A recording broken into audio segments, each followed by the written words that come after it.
Buenos días, ¿cómo están? Buenos días, alegrías, ¿cómo están? Bien, también. Bueno, hoy nos acompaña Mario Delgado, secretario de Educación Pública, y Tania Rodríguez, subsecretaria de Educación Media Superior. Vamos a presentar el programa de una preparatoria que quede cerca de la casa. El programa de Bachillerato Nacional. Hemos estado construyendo nuevos bachilleratos este año, ampliando los existentes y también transformando secundarias en su turno vespertino a Bachillerato Nacional. Todo esto nos lo va a presentar Tania y el avance que hemos tenido.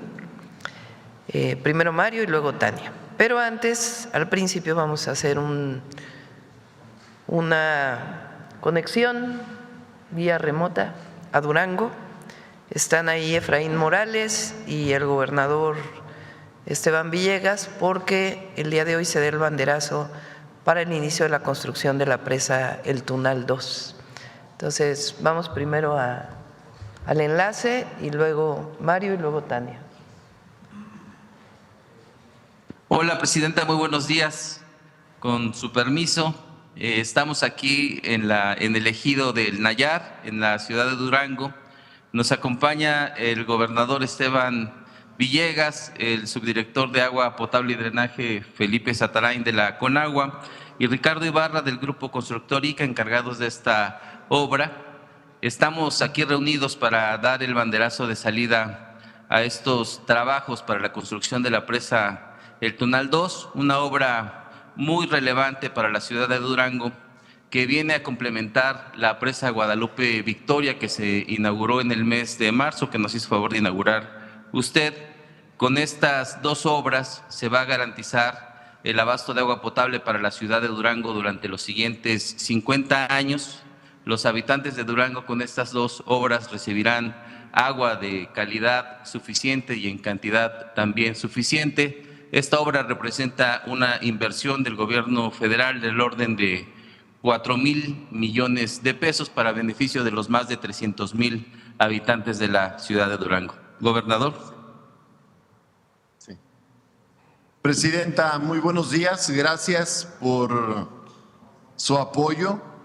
Quiero agradecerle a nombre de todos los duranguenses este apoyo que nos está dando, porque teníamos 70 años pidiendo la presa El Tunal 2, 70 años de mucha lucha, pasaron muchos presidentes de la República y bueno, con usted se logra concretar este sueño que tenemos los duranguenses por tres razones importantes. Una, porque es un tema de salud, por eso la potabilizadora y la presa El Tunal 2, lo vimos desde con el presidente Andrés Manuel, es un tema de salud pública, la que teníamos ya.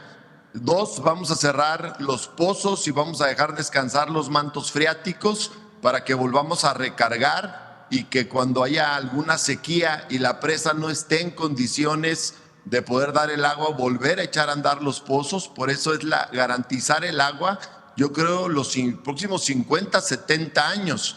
Es una presa que le viene a dar a Durango un impulso en la parte económica por lo que significa y también en la parte agrícola. Entonces le estamos dejando, presidenta, con su legado, un seguro de vida a todas las familias de Durango capital, que somos 600,000 habitantes. Ya estamos interconectando los tanques de la potabilizadora, ya se está recibiendo el agua al municipio de Durango en una primera etapa y nos faltará la interconexión de algunos otros 8 tanques que nos quedan pendientes, pero mientras se hace la obra, nosotros vamos a interconectar estos tanques para poder hacer que Durango tenga 24 horas del día, los 7 días de la semana, agua limpia, de calidad, con salud para nuestra gente de Durango. De ese tamaño es la obra que estamos haciendo aquí.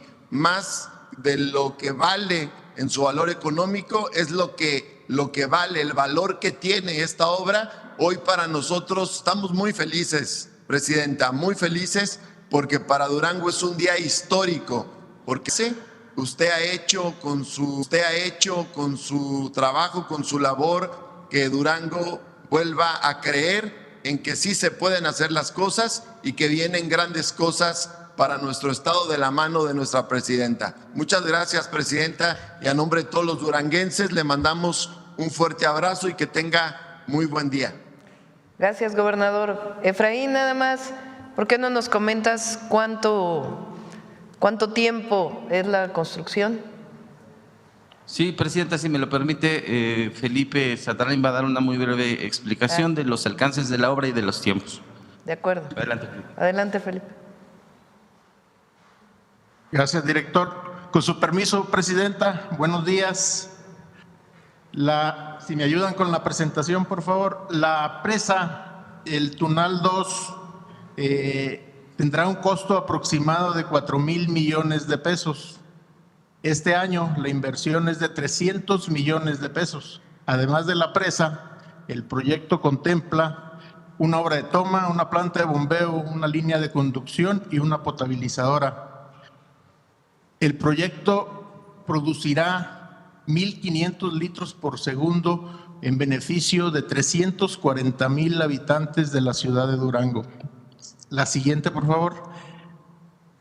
De manera esquemática podemos ver dónde se encuentra la presa Tunal 2 en relación con los otros componentes.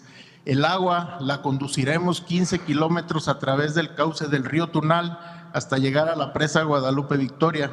Aquí se construirá una obra de toma, una planta de bombeo y un acueducto, una línea de conducción de 11 kilómetros hasta llegar a la planta potabilizadora, donde haremos la entrega a la ciudad de Durango. La que sigue, por favor.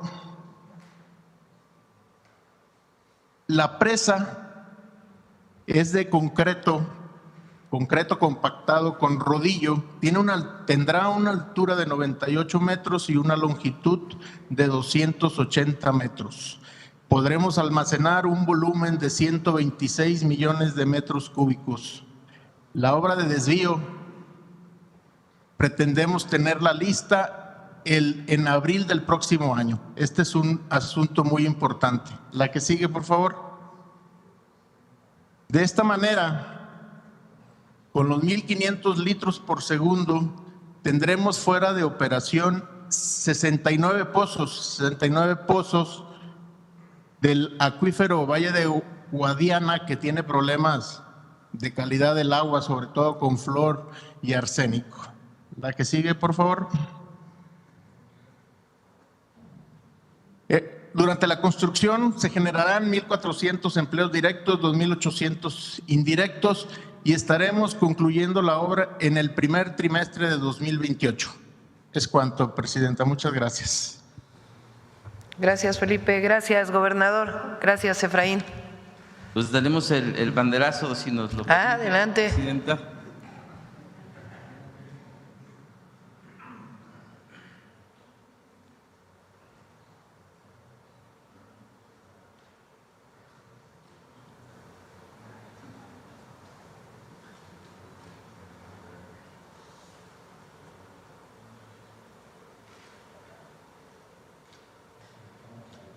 A las 2 y a las 3.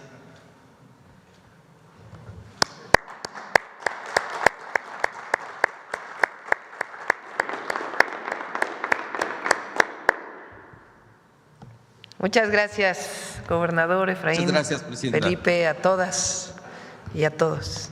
Bueno, ahora sí vamos con media superior.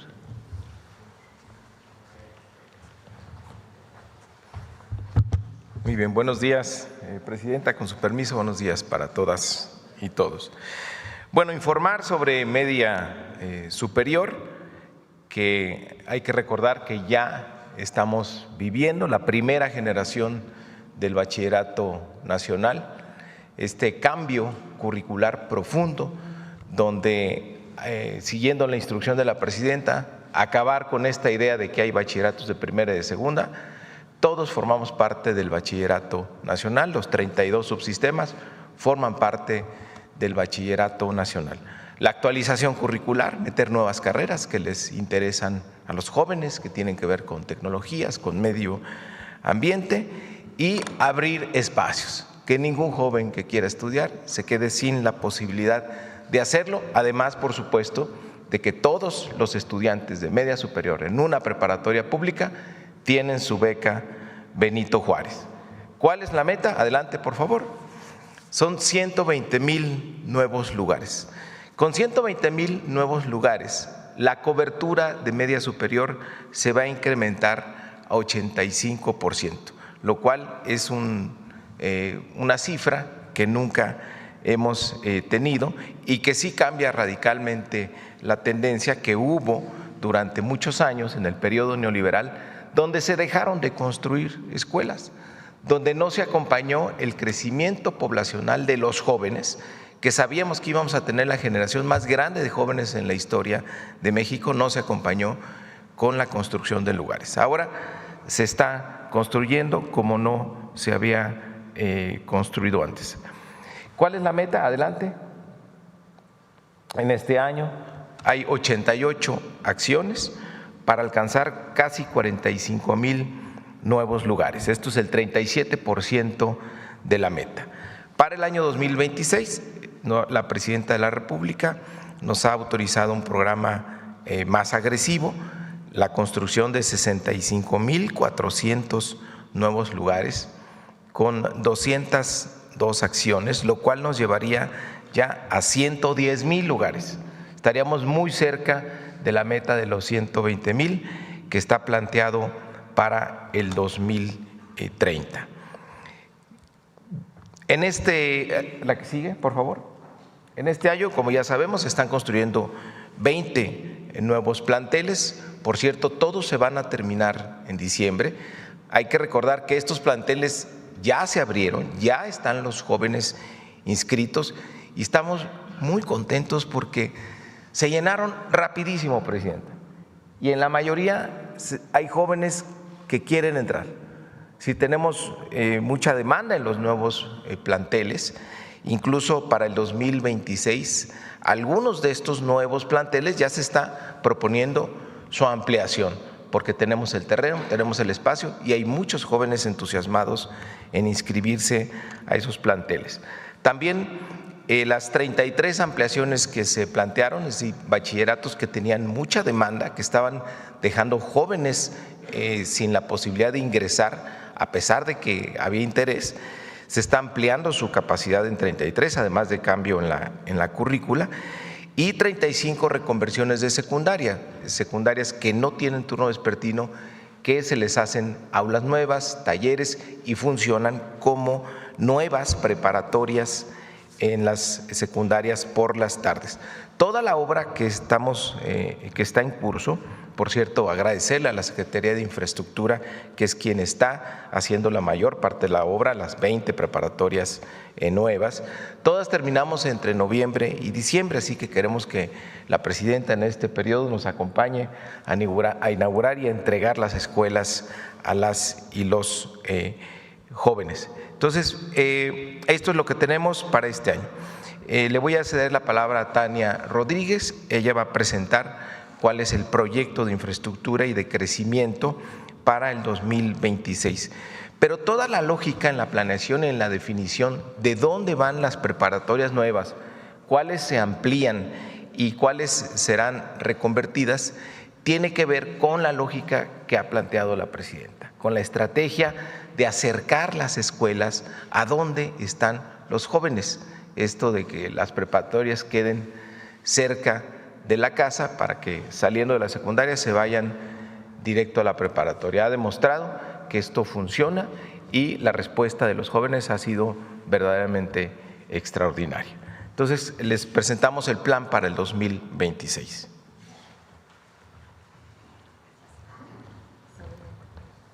Muchas gracias, muy buenos días a todas, a todas. Buenos días, presidenta, muchísimas gracias, gracias, secretario.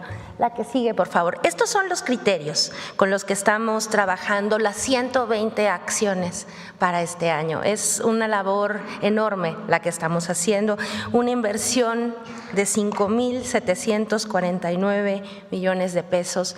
Es enorme el salto de subir la cobertura 85% en educación media superior. ¿Y qué pensamos y qué nos encargaron? Justamente, uno, que ningún estudiante se quede fuera de la escuela, que saquemos del vocabulario de cualquier joven la noción de rechazado y que además esa escuela esté cerca de la casa por muchas razones. Porque una escuela en una comunidad la transforma y porque un joven o una joven que va a una escuela y que habita una escuela, por supuesto, fortalece todos los lazos comunitarios que existen ahí, la vida social, y nuestros chicos y nuestras chicas están también más seguros y más contentos. ¿Qué pensamos entonces? Uno, identificamos todas las escuelas que tenían una gran alta demanda en zonas con mucha necesidad de espacios. Y entonces decidimos ampliarlas, las ubicamos y las que tienen espacio están en una lista para empezar a ampliarlas. Segundo, identificamos zonas urbanas de amplio crecimiento, con amplia densidad, con mucha proyección de crecimiento, y ahí estamos construyendo nuevos bachilleratos tecnológicos que esperamos a que sigan creciendo. Como ya lo dijo el secretario, muchos de los que abrimos ya están desde ahorita en alta demanda y tenemos que seguirlos ampliando porque resultaron en lugares estratégicos con este trabajo que hicimos también con los estados, con los municipios para identificar terrenos y lugares donde hacían falta escuelas. Por otra parte, esta idea de estar cerca de la casa supone identificar dónde faltaban escuelas. ¿Y qué buscamos? Buscamos dónde estaban los polos de desarrollo para el bienestar, que efectivamente crecerán. Habrá población, necesitaremos servicios educativos y necesitamos muchos jóvenes muy bien formados, y ahí vamos a abrir bachilleratos. Y también identificamos 2 de los programas o 3 de los programas que hacen una enorme justicia social que ha impulsado nuestra presidenta. El Plan General Lázaro Cárdenas, que va alrededor de toda la cuenca del Balsas, el Plan Integral de la Zona Oriente del Estado de México, que desde el programa de este año fue intervenido de manera muy acuciosa, porque en el Estado de México tenemos una de las matrículas más grandes de educación media superior y queremos que todos estén en la escuela. Y también, por supuesto, todos los planes de justicia. Acercar la escuela no es solo la metáfora de acercarla en las ciudades, es acercarla en las montañas, es acercarla cuando hay que saltar un río, es acercarla cuando hay que caminar muchos caminos. Y necesitamos que estén ahí y, por supuesto, en regiones, incluso urbanas o semiurbanas, con difícil acceso a servicios educativos. La que sigue, por favor.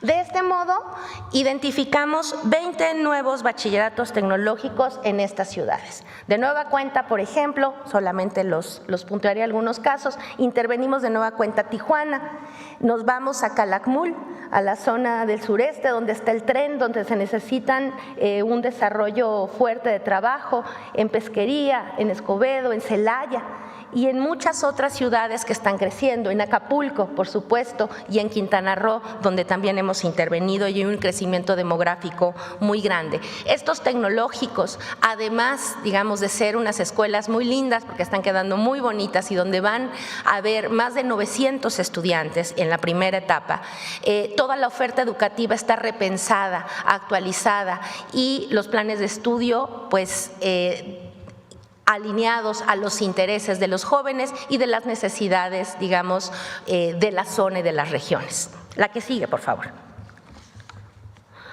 Por otro lado, en esta lista que les digo que elaboramos de un diagnóstico de las escuelas atoradas, identificamos en esta ocasión y para este año 52 ampliaciones en todos los estados del país. En todos los estados del país hay escuelas del Bachillerato Nacional que necesitamos que crezcan porque hay muchos jóvenes que se quedan sin entrar. Y como dije hace un momento, es importante que todos y todas se sientan incluidos, que todas y todos tengan un lugar. Estas escuelas vamos a aprovechar este crecimiento en construcción de salones para también habilitar un nuevo laboratorio de cómputo para que todo mundo estudie todas las actividades de formación básica en términos de la Escuela de Código, que es un programa también integral que impulsa el gobierno federal. Y, por supuesto, también vamos a aprovechar para intervenir los talleres y laboratorios y actualizar también la formación académica de esas escuelas. Estos son algunos de los municipios en donde trabajamos y como ustedes pueden ver, vamos por todo el país. En Chiapa de Corzo, Tapachula, Ajome, Minatitlán, en Tijuana.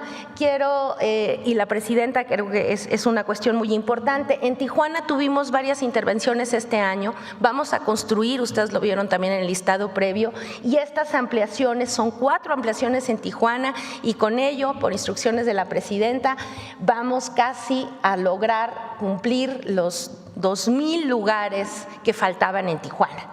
Entonces esperemos que para el ciclo que sigue Tijuana esté completa en su cobertura. Es muy importante ese esfuerzo que se está haciendo. Tamaulipas, en Puerto Peñasco, como pueden ver, abarcamos toda la geografía del país porque así están distribuidas nuestras escuelas del Bachillerato Nacional. La que sigue. Este es un mapa muy interesante. ¿Qué identificamos? Esta es la consigna es, ¿dónde están egresando los estudiantes de secundaria, las estudiantes de secundaria? Bueno, para que directo de la secundaria se vayan a la prepa. Bueno, entonces había que identificar en cuántas secundarias no tenían una prepa o tenían una prepa a más de 45 minutos en un transporte, en auto, en transporte.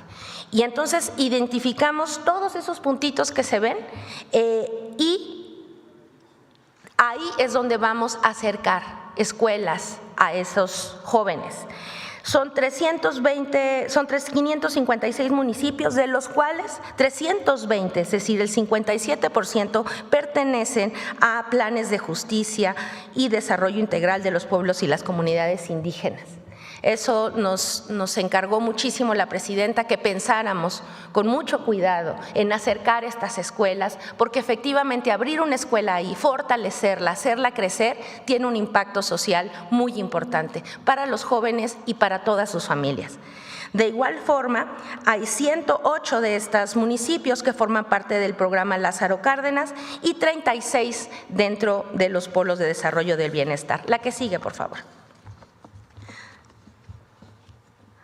De esta manera, estas 130 nuevas escuelas cerca de la casa están distribuidos de este modo. ¿Cómo estamos empezando metodológicamente? Bueno, estamos viendo las escuelas secundarias que tienen más matrícula, ¿dónde nos faltan más niños sin ir a la escuela? Y esa es la primera fase que vamos a atacar en este proceso y es este conjunto de municipios con secundarias a las cuales les vamos a acercar un bachillerato nacional. Es un esfuerzo enorme y es un compromiso por acercar a todas las jóvenes y todos los adolescentes a la educación media superior, que es tan importante para el proyecto de su vida y para la integración social. Este es el plan de infraestructura. Quiero compartirles también, Presidenta, que nuestras escuelas no solamente están creciendo en cobertura, crecen y se fortalecen integrando sus comunidades y por ello, la que sigue, por favor. Y por ello se suman activamente, particularmente las escuelas de educación media superior, todo el bachillerato nacional, pero también la educación superior y también nuestros compañeros de INJUVE, a todas las actividades por la paz y contra las adicciones. Esto es muy importante. Tuvimos solo este fin de semana una rodada y una carrera donde participaron 400,000 jóvenes en 700 eventos en los 32 estados en la edición Día de Muertos de estas actividades. Ustedes saben que se van programando actividades de manera sistemática entre el INJUVE y la Secretaría de Educación Pública para movilizar a las escuelas en la construcción de la paz, en la lucha contra las adicciones y en construir comunidades felices e integradas. Para esto, ahorita vamos a ver un pequeño video que nos prepararon los compañeros del INJUVE, pero simplemente compartirles que el 7 y 8 de noviembre también tenemos esta jornada nacional. Participamos particularmente las secundarias, el bachillerato nacional y las instituciones de educación superior. ¿Qué hacemos en esas jornadas? En esas jornadas trabajamos con las y las juventudes de México en función de todos los contenidos, que en términos de cultura de paz, de cuidado de la salud, de erradicación de las adicciones, hemos trabajado en los salones, en los patios, en las actividades que hacemos en las escuelas y movilizamos a las escuelas como un actor sustantivo de sus comunidades. Por eso, en esas jornadas, además de hacer las actividades en la escuela, en muchas ocasiones las comunidades las escuelas salen a sus comunidades y participan en actividades recreativas, pedagógicas, deportivas, artísticas, comunitarias. Se están moviendo los jóvenes de nuestro país. Si pasamos a la que sigue, vemos el video, por favor, y con eso terminaría, Presidenta, la presentación. Muchísimas gracias. Gracias, Presidenta. Ayer preguntaban sobre este convenio que tenemos con la Comisión Federal de Electricidad y con la Agencia Digital, porque nos están conectando los teleplanteles. Trajimos aquí un avance, que vamos muy bien, por cierto, muchas gracias a la CFE, a pesar de todo el trabajo que tiene. La meta era conectar 3,483 teleplanteles, esto es telesecundarias o telebachilleratos, en las zonas más marginadas del país. Y están terminando la CFE antes de lo previsto. Eran 3,483 planteles que beneficiaría a 193,000 estudiantes, 12,000 docentes, adelante, y ya están al 99%. Bueno, dice 92, pero en realidad es 99%. Ahí están ubicados estos teleplanteles. Ahora, esto es muy importante porque aquí Tania acaba de presentar, si nos regresamos un poco, un mapa donde se hizo un diagnóstico, un análisis con una metodología muy interesante nos vamos para atrás, por favor, donde está el mapa de México, ahí mero, donde se hizo un diagnóstico, un análisis de revisar las secundarias que les quedaba más lejos la preparatoria. Entonces tenemos 1,900 secundarias donde una preparatoria queda a más de 45 minutos. Son los puntos rojos que ustedes están viendo. Entonces va a haber 130 nuevos bachilleratos que hoy se les conoce como telebachilleratos, pero que la presidenta nos ha pedido que hagamos una revisión de cómo funciona el telebachillerato, además que todos tengan tecnología, es decir, que todos tengan un aula de cómputo y que tengan conectividad. Entonces vamos a cambiar el modelo educativo porque forman parte del bachillerato nacional. Entonces, esas 130 acciones, adelante, van a atender justamente las necesidades. No, la que sigue, donde sea 130. ¿Nos regresamos? La que sigue, la misma presentación. La lámina, ahí está. Entonces, estas 130 se van a determinar a partir de la distancia.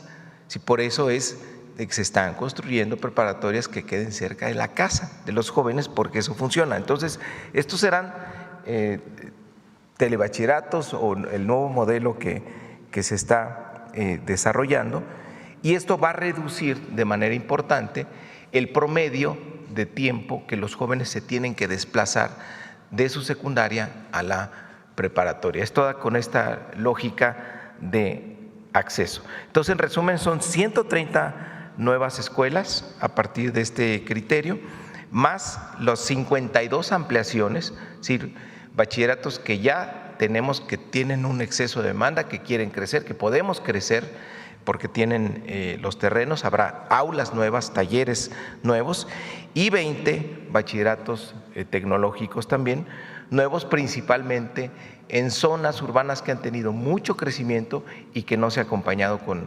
infraestructura educativa. Por eso vemos ciudades como Tijuana, como Hermosillo, como San José del Cabo, que ha crecido mucho, Culiacán, Celaya también, que hay muchos jóvenes ahí. Se sigue con el Plan Oriente aquí en la zona metropolitana, con Chicoloapan, La Paz, Valle de Chalco, una preparatoria nueva en Tlalpan, en Calakmul también, ahí los números nos dicen que ahí hacen falta lugares. Playa del Carmen pues ha crecido muchísimo y falta infraestructura educativa, en Morelos también, en Jantetelco, en Acapulco se construirá una nueva preparatoria. La zona metropolitana de Monterrey también tiene un gran crecimiento. Las nuevas preparatorias que estamos haciendo ahí se llenaron de inmediato porque tiene carreras como robótica, como semiconductores, automatización, inteligencia artificial, de inmediato se llenaron. Entonces, en resumen, son 20 nuevos bachilleratos tecnológicos, 52 ampliaciones y 130 telebachilleratos. Esa es la propuesta para el 2026, que nos va a dar un total de 65,400 nuevos espacios y un total de 202 acciones, presidenta.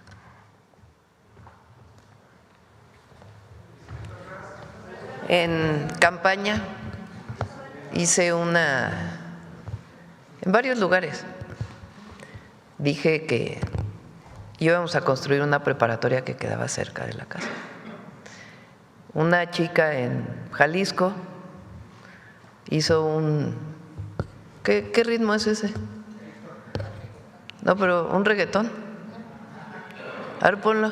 De TikTok, que se hizo hiperviral. Ahora que fui a una de las comunidades en Puebla, afectadas por las lluvias, me recibieron como 20 niños y niñas y todos cantando. Vamos a hacer una preparatoria que quede cerca de la casa. Bueno, ese es el objetivo, hacer preparatorias que queden cerca de la casa. Entonces, pon otra vez el primero porque es muy importante. Lo primero que hicimos este año fue unificar a todas las preparatorias, tecnológicos, de educación media superior, en lo que llamamos el Bachillerato Nacional. Cada uno de los instituciones educativas de media superior, CETIS, CEBETIS, CONALEP, tiene sus características, pero queremos que todas formen parte de una unidad y eso ya se logró, es el Bachillerato Nacional, que tiene un área de bachillerato general y otra de bachillerato técnico, y además está lo que se llaman los telebachilleratos, que son como bachilleratos a distancia, aunque tienen profesores de manera presencial. Entonces, no es que todos tengan el mismo plan de estudios, pero sí unificaron un esquema de enseñanza que tiene que ver con aprender, tiene que ver con incorporar los nuevos conocimientos, pero también tiene que ver con que las y los jóvenes, los adolescentes, se la pasen bien en la escuela, que estén divertidos, que estén contentos y que sea parte también de su formación como personas, no solamente de su formación académica. Y eso fue lo primero, y ahí vamos bastante bien.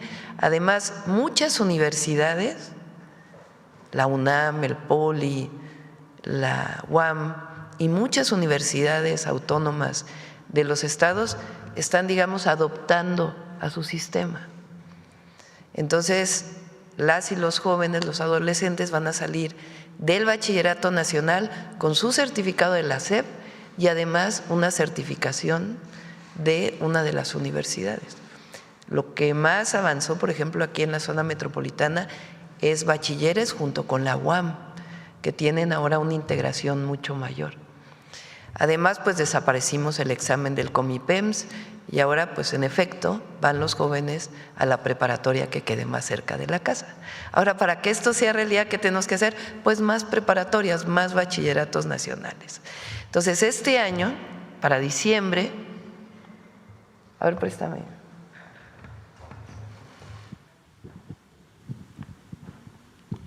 Este año, para diciembre, ya están toda la infraestructura, ya están estudiando, en algunos casos en los mismos lugares, en otros casos a distancia, pero este diciembre ya queda toda la infraestructura que nos propusimos durante el 2025, que representan 44,685 lugares, en 88 acciones, son 20 preparatorias nuevas, completamente nuevas, otras que ya existían y se amplió la matrícula, y otras que en las secundarias que no tienen turno vespertino, en la tarde van a tener su bachillerato nacional.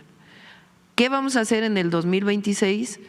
65,400 nuevos lugares, es decir, 44,685 más 65,400, con 202 acciones de ampliación, como nuevos planteles, ampliación de planteles existentes y con esto que se llama los telebachilleratos, que le estamos dando pues una renovación también de manera muy importante. Todos van a estar conectados a internet y están teniendo también pues nuevos esquemas de formación y de enseñanza. De esta manera pues vamos a cumplir con que haya una preparatoria que quede cerca de la casa.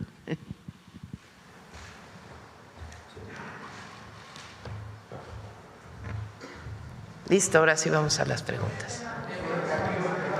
Como se imaginarán, pues para mí es una felicidad enorme sobre el tema de… A ver, vamos a ver, aquí la compañera, y luego vamos allá atrás, luego allá atrás, acá atrás. Adelante. Gracias, presidenta. Buenos días, Celsin Juárez de noticiasdefrente.com.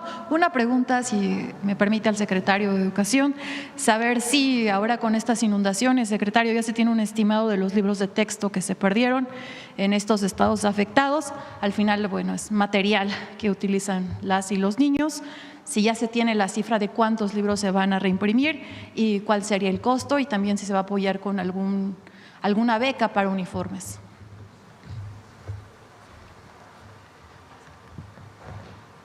Muchas gracias. Fíjate que siempre en Conalitec se tiene la previsión de imprimir libros de reserva justamente para atender estas emergencias. Tenemos más de 2 millones de libros en reserva, entonces no tenemos problemas. En realidad ya estamos en coordinación con las autoridades estatales para que nos reporten en las escuelas que donde hubo daño, se va a reponer por completo la dotación de libros de texto. Las autoridades estatales están verificando en sus bodegas si les hacen falta a partir del stock que tienen, y nosotros estamos listos para surtir por parte de Conalitec. No tenemos que reimprimir. No tienen todavía la cifra exacta. La cifra exacta no, pero estamos ya, la podemos sacar. ¿Y algún apoyo para uniformes también? Se ha planteado el apoyo para útiles escolares porque pues vas a las escuelas y los niños dejaron ahí su mochila, sus libros casi siempre se quedan ahí, entonces se perdió todo eso. Entonces la presidenta hizo la propuesta de que en las escuelas afectadas no solo se repongan los libros de texto, sino también que se les dé una dotación de útiles escolares a los niños y a las niñas. Gracias, secretario. Presidenta, saber qué información tienen sobre la detención de Víctor Álvarez Puga ayer en Estados Unidos. Presuntamente fue por algo de su situación migratoria, pero bueno, recordemos que aquí en México se le acusa por fraude. Sí, estamos esperando toda la información de la Fiscalía lo pregunté hoy en la mañana, en el Gabinete de Seguridad, y espero que en unas horas podamos tener toda la información. ¿Algo sobre su extradición todavía no se sabe? Sí, la idea es que se envíe a México. Okay. Sí. Presidenta, también ayer se dio a conocer que la empresa Grupo Electra, propiedad de este empresario Salinas Pliego, intentó impedir que la Suprema Corte resolviera 2 litigios que promovió contra créditos fiscales, pues argumentando causas como el riesgo de parcialidad o conflicto de interés. Sin embargo, el presidente Hugo Aguilar, en su lugar, pues impuso multas a esta empresa por haber buscado entorpecer o dilatar estos litigios. Saber qué opina de esta conducta de este grupo Salinas, si tenía conocimiento de esto, presidenta. Ya no voy a entrar en detalles, ya esto le corresponde a la Corte. Nada más que pague. Toma chocolate y paga lo que debes. Presidenta, bueno, ya respondió nada más. Bueno, pues también ayer se anunció que este grupo llevara su caso ante la Corte Interamericana de Derechos Humanos, acusa al gobierno federal de una sistemática persecución, así lo llama, después de las declaraciones del día de ayer aquí en su conferencia matutina. Toma chocolate, paga lo que debes. Y ya por último, Presidenta, de acuerdo a la última encuesta del INEGI de este tercer trimestre, 8 de cada 10 mexicanos confían en las instituciones de seguridad federales, en labores de seguridad, el 88.3% en el Ejército Mexicano, el 88.1% en la Marina, la Fuerza Aérea con el 86.7% y la Guardia Nacional con el 75%. ¿A qué atribuye esta alza y buena percepción en las Fuerzas Armadas, Presidenta? Tiene mucho reconocimiento las Fuerzas Armadas en nuestro pueblo, muchísimo. Hay una identidad. Y pienso yo que una parte muy importante del reconocimiento tiene que ver con sus labores en los momentos de desastres naturales, como fue el caso de las lluvias de ahora. El aplauso, el cariño, el reconocimiento de la gente. Cuando llega la Marina, cuando llega el Ejército, ahora la Guardia Nacional, es muy grande. Y además su entrega, como lo he dicho, es enorme. Así que eso es parte de lo que explica pues este reconocimiento popular a las Fuerzas Armadas. ¿Y esta confianza ahora en labores de seguridad específicamente? Sí, en todas las labores, es muy importante. Y fíjense, contrario a esta idea de la militarización y nada que ver, la gente confía en las Fuerzas Armadas de México y eso es algo muy importante, no en cualquier país. Gracias, Presidenta. Sí. Sobre el tema de, nada más me quedé, es muy serio lo que nosotros planteamos y tiene sustento técnico en el tema de el pago de los impuestos. Que sepa todo México que no es subjetivo, que no hay un tema de afectar a un empresario o un grupo empresarial. Es un tema técnico que tiene que ver con auditorías fiscales que se hicieron y que dan un monto muy importante de impuestos y que durante mucho tiempo se ha venido amparando este grupo empresarial y pues está a punto de resolver la Suprema Corte de Justicia. Pues nosotros vamos a acatar lo que diga la Suprema Corte y a seguir dentro del marco jurídico todo lo que se tiene que hacer. Pero es algo serio, no es algo que tenga que ver con un asunto personal o un asunto contra algún grupo o que estemos politizando un asunto, sencillamente es una definición que viene desde 2008 de un pago que se tiene que hacer al erario público para beneficio del pueblo de México. Entonces, tiene mucha seriedad el cálculo que se está haciendo, más allá pues de los comentarios en este sentido que podamos hacer, pero tiene que pagar y la Corte va a tomar su decisión.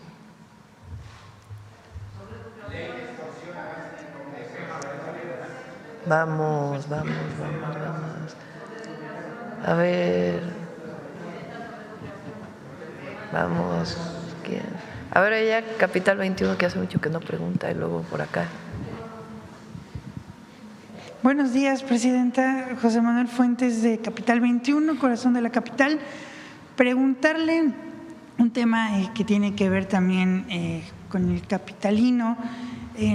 Ayer la jefa de gobierno, Clara Brugada, y la alcaldesa de Tlalpan, Gabriela Osorio, dieron a conocer que en esta alcaldía pues los delitos de alto impacto han disminuido y también el homicidio doloso. El homicidio doloso disminuyó con respecto al año pasado, del periodo de enero a octubre, 29.8%.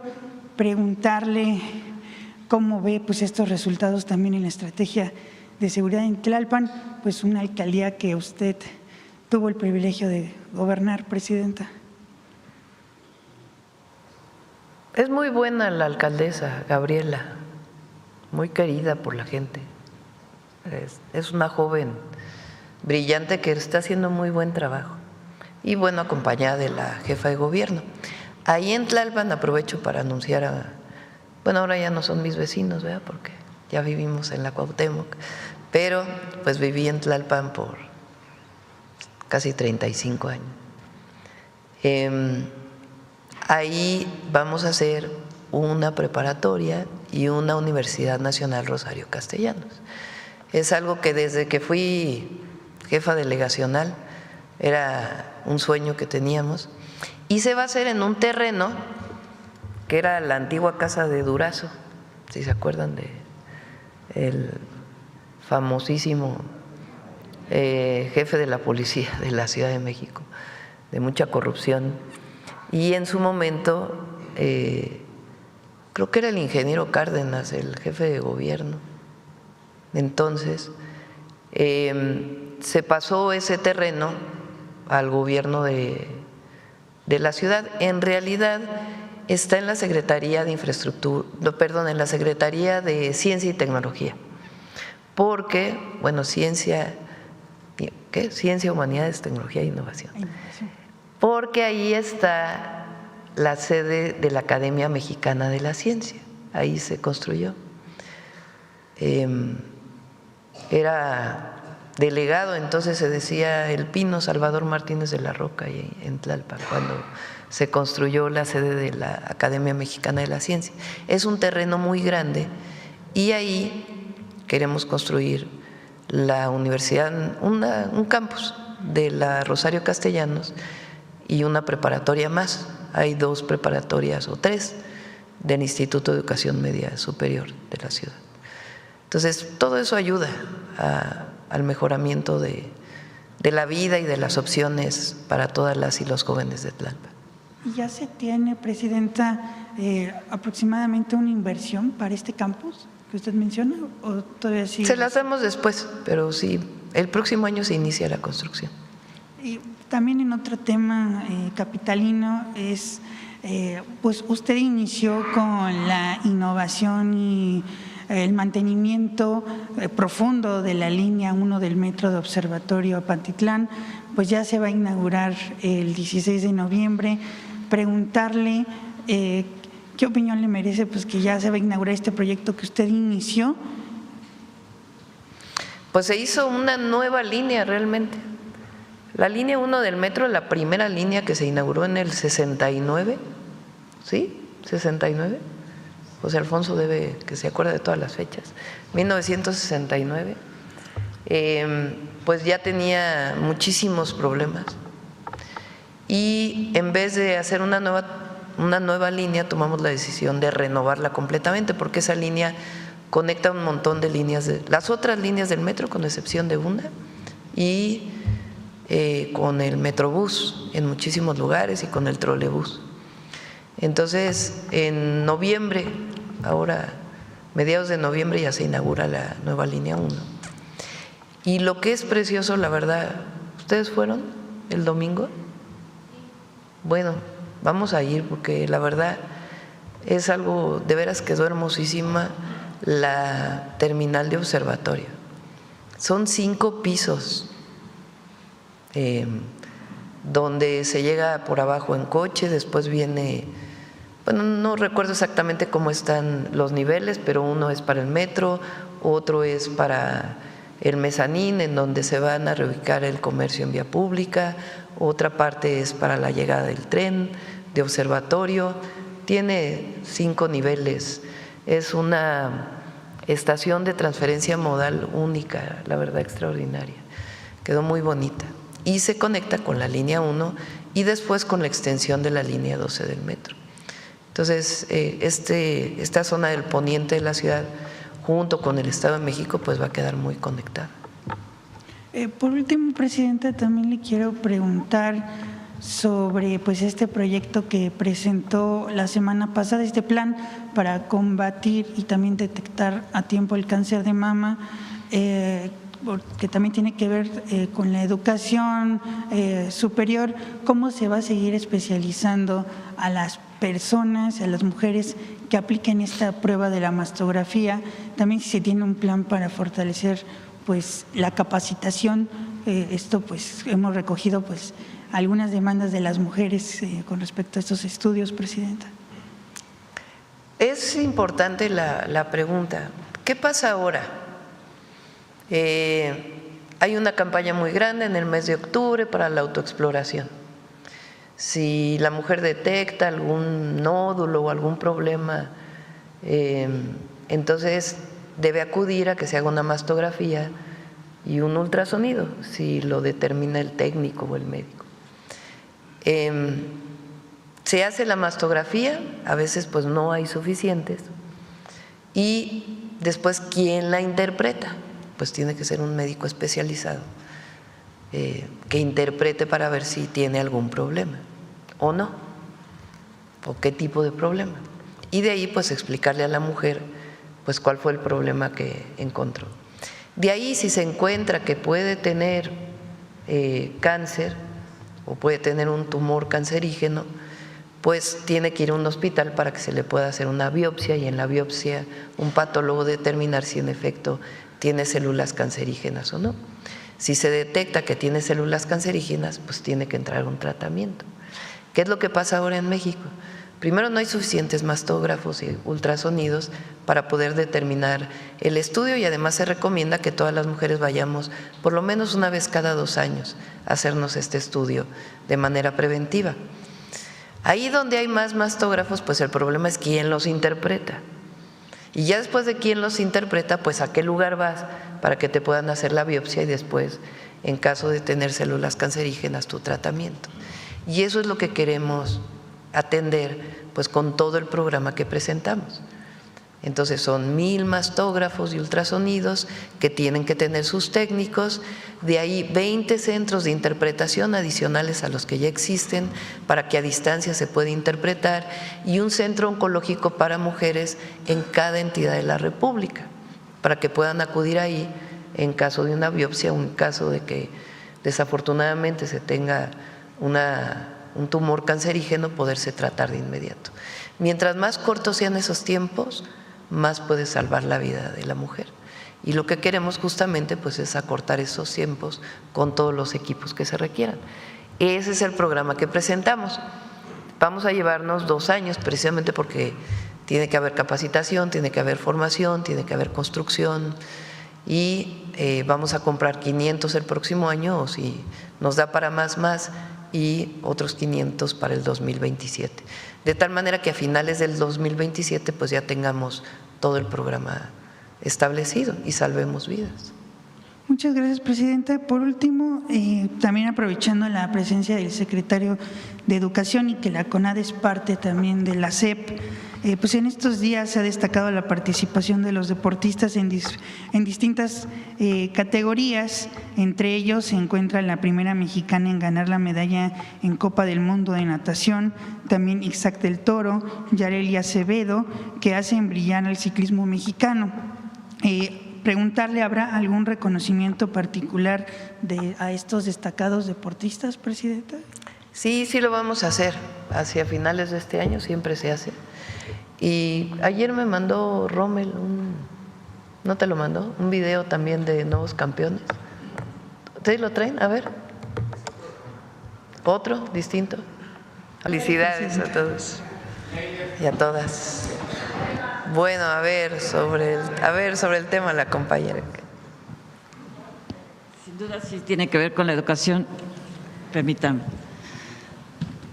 Buenos días, señora Presidenta. Buenos días a todas y todos los presentes. Heredia Fernández de Noticias del Movimiento Conciencia y colaboradora del canal de Noticias Animales con Derechos, uniendo causas, conectando derechos. Señora Presidenta, hoy quiero formular aquí una sola pregunta y hacerle una petición. Procedo con la pregunta y tiene que ver con la educación, pero permítame darle contexto. Señora Presidenta, muchas personas me piden que denuncie en este espacio de la mañanera algún suceso de maltrato animal. Hay mucha gente buena que pide a gritos detener el horror del que somos testigos cotidianamente. Pero el Movimiento Conciencia, como medio de comunicación comprometido con las causas sociales, no tiene como objetivo visibilizar caso por caso este infierno, sería interminable. Nuestro propósito ha sido el de actuar desde las raíces, considerando que la salud de las personas, los animales y los ecosistemas están estrechamente interrelacionados. Aquí en este espacio, a la mañanera, con el Movimiento Conciencia, en un diálogo abierto, circular, de diversidad y de inclusión, transformamos la que siempre había sido una causa marginal en una prioridad constitucional, la protección animal. un ejemplo de progreso moral de México hacia el mundo. Con alegría estamos siendo testigos de que décadas de lucha están teniendo avances significativos porque en nuestra Carta Magna hoy se prohíbe el maltrato animal.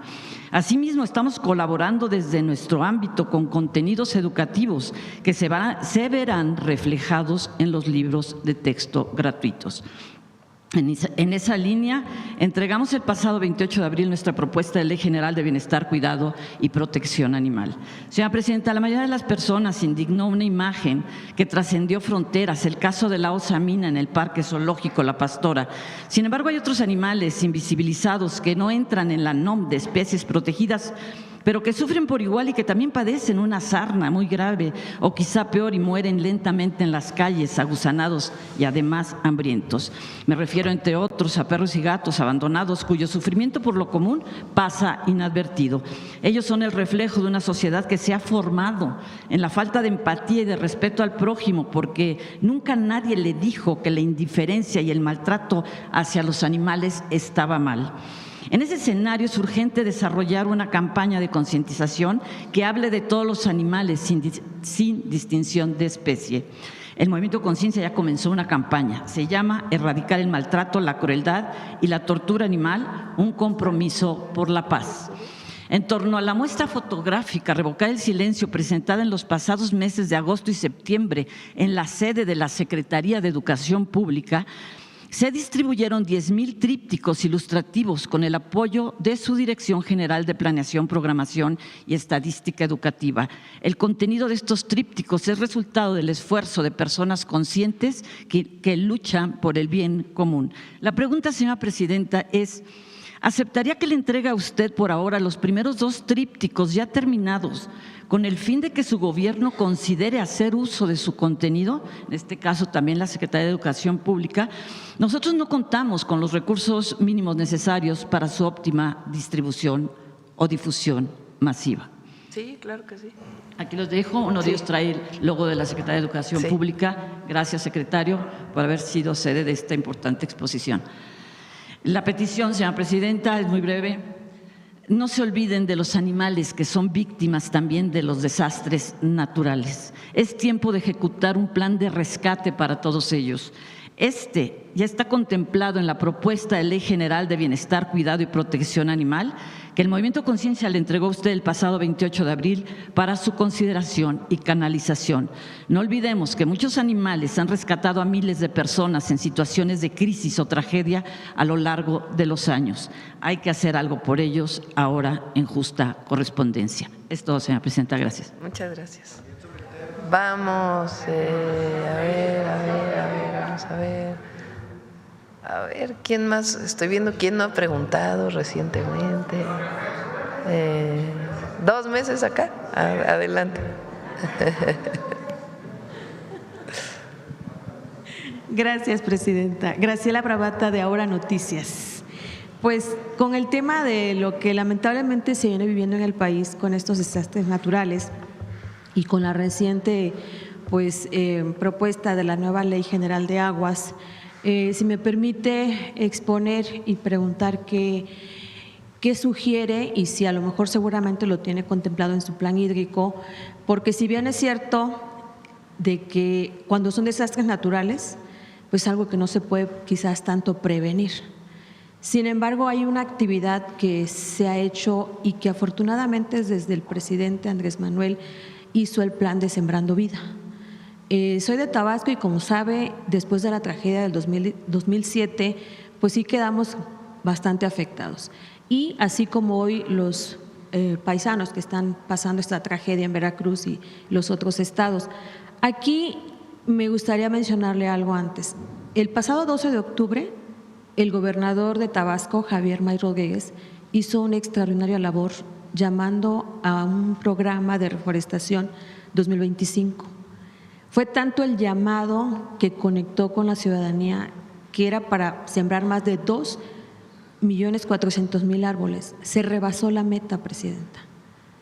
Y pensando en ello, pudiera ser que después de estos desastres, que a veces la ciudadanía nada más tiraniza, que si el gobierno hace, que si el gobierno no hace. Sin embargo, como defensora también de los derechos humanos del agua, pues me atrevería a solicitarle, si a bien o a plantearle, ¿pudiera haber algún programa de rescatar las cuencas? Es el trabajo que está haciendo el licenciado Efraín al frente de la Conagua, sé que es extraordinario, y cómo no aplaudir que después de 13 años de no tener la nueva Ley General de Aguas, saber que se está trabajando bien, pero se pudiera enfocar más a las riberas.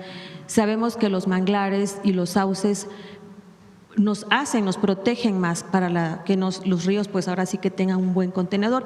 Sé que también se trabajan en los bordos, pero cuando se trabajan en estas raíces es más permanente. ¿Algún trabajo que ustedes estén haciendo, lo están contemplando en su plan hídrico? ¿Qué razón le dan? Sí, principalmente hay un programa de restauración ecológica, se llama, porque más que solamente sembrar el árbol, pues es restaurar el ecosistema. Entonces, CONAFOR tiene varias áreas donde está trabajando, junto con obviamente la secretaria Alicia Bárcenas, pero en particular estamos trabajando en 3 cuencas, que tiene que ver con el saneamiento, con la restauración ecológica, con el desasolve para recuperar una buena parte de la capacidad de los ríos. Estamos trabajando en el río Lerma-Santiago, en el río, ahí se me fue ahorita el nombre, el de Tlaxcala. Bueno, es Aguapan, pero es Amacuzac, ¿no? Atoyac, perdón. El río Atoyac y Lerma-Santiago, Atoyac y Tula. Tula, exactamente. Esas son las 3 cuencas donde estamos trabajando.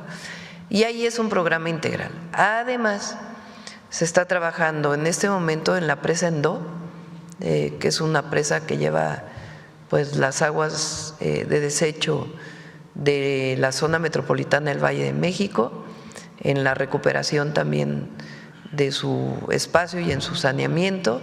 Se está trabajando, hay un programa especial que es parte del programa Lázaro Cárdenas en el lago de Pátzcuaro, y queremos recuperar pues las antiguas terrazas que se hicieron para evitar la erosión del suelo.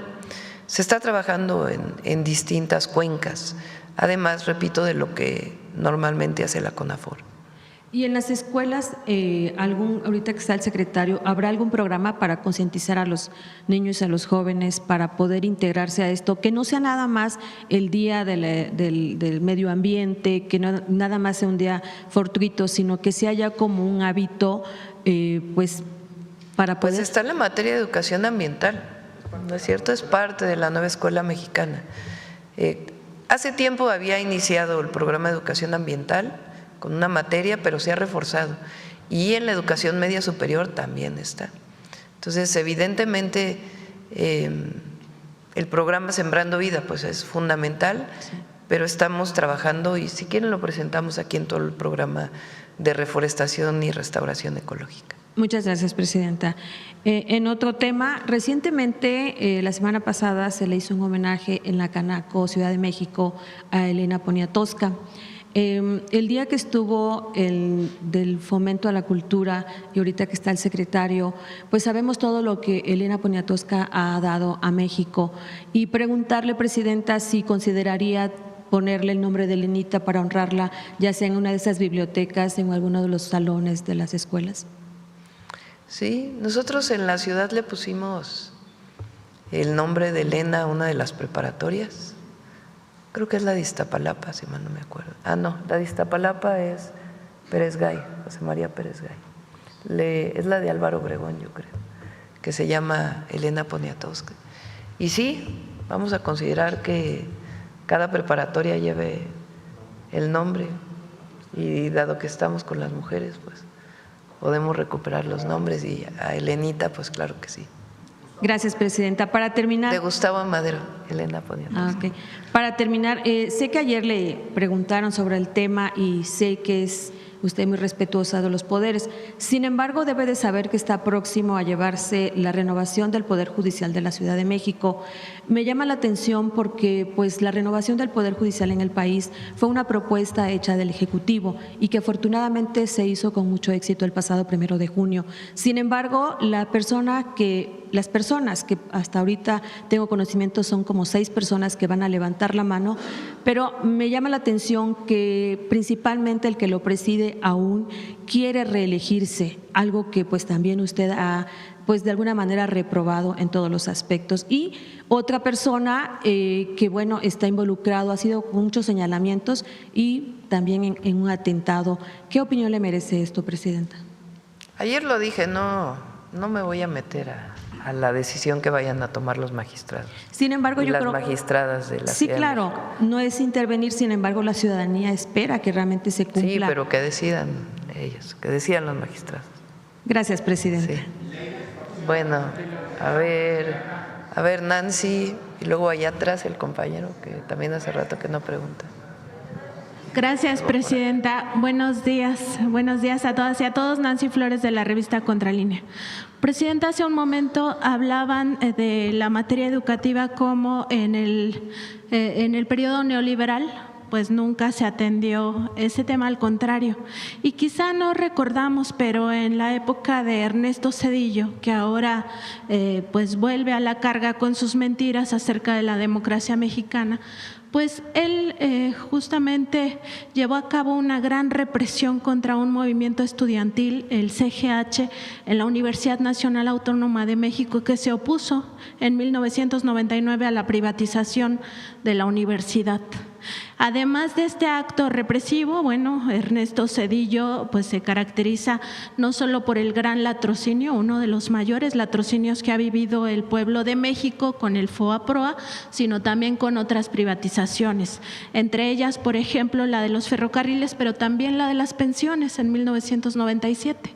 Y hay que hacer memoria porque los mexicanos, las mexicanas, le seguimos pagando a él una pensión vitalicia a través del Banco de México, que este año 2025 nos va a costar 1.700.000 pesos.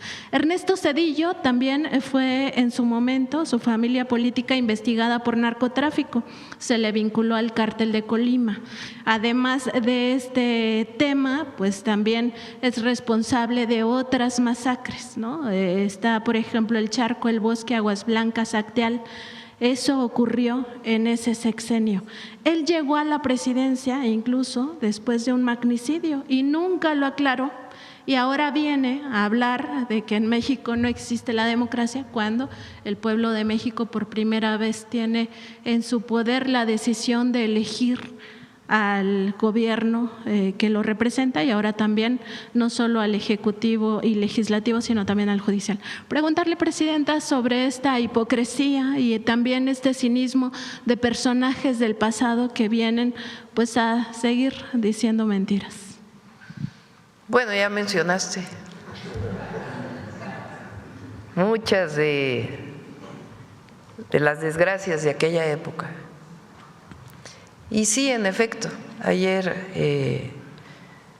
después de haber mencionado este tema de esta falsa defensa de la democracia, porque es eso, en realidad los 36 años de neoliberalismo, supuestamente hubo alternancia entre el PRI y el PAN, que sigue siendo el PRIAN, por más que quieran diferenciarse. Mientras no cambiara el modelo económico, podía haber alternancia. Lo que no querían es que hubiera una transformación en el país. Eso para empezar durante los 36 años. Pero en efecto, el sexenio de Zedillo estuvo caracterizado por muchas medidas antidemocráticas, muchísimas. Bueno, la primera con la que empezó, desapareció la anterior corte y puso la suya, porque así fue. Llegó al gobierno, presentó una propuesta para modificar la Constitución, quitó a todos los que estaban en la corte, pero a diferencia de ahora, que quien los nombró fue el pueblo, Él los decidió.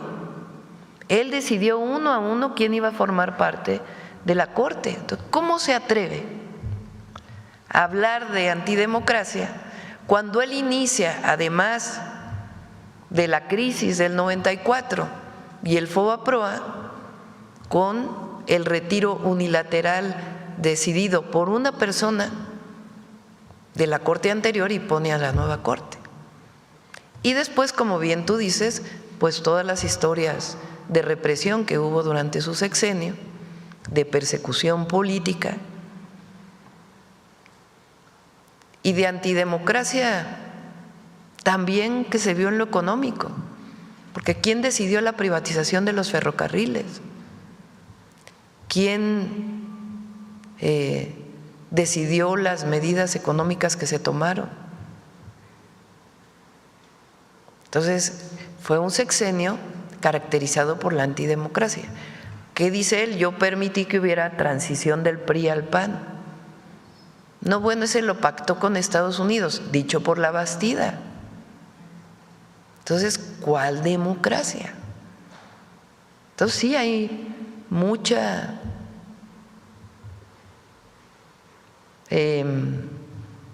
podemos llamarle hipocresía, podemos llamarle interpretación de acuerdo a su visión, pero lo cierto es que en México hoy hay más democracia que en el sexenio de Zedillo. Eso, por más que digan lo que digan, es una realidad, porque la democracia es que el pueblo elija. Claro, quien no tiene el respaldo del pueblo, pues quiere otras formas de reconocimiento. Ahora, nadie habla de que las minorías no estén representadas en el Congreso, tienen que estar. Pero de ahí a decir que estamos acabando con la democracia, que la 4T está acabando con la democracia, pues es absoluta falsedad. Como ahora lo que está de moda, la libertad, la palabra libertad que favorita de la derecha. ¿Cuál libertad buscan ellos? La libertad del mercado. Mientras unos se mueren de hambre porque tienen salarios bajos, como ocurrió durante 36 años con el neoliberalismo, pues ¿cuál libertad? La libertad del mercado, sin ninguna intervención, porque eso es a lo que apelan.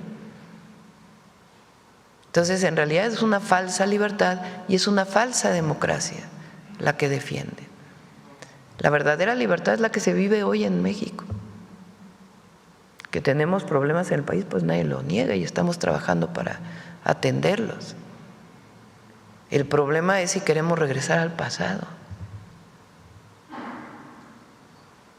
pasado autoritario, al pasado antidemocrático, al pasado en donde por el bien de todos primero los ricos,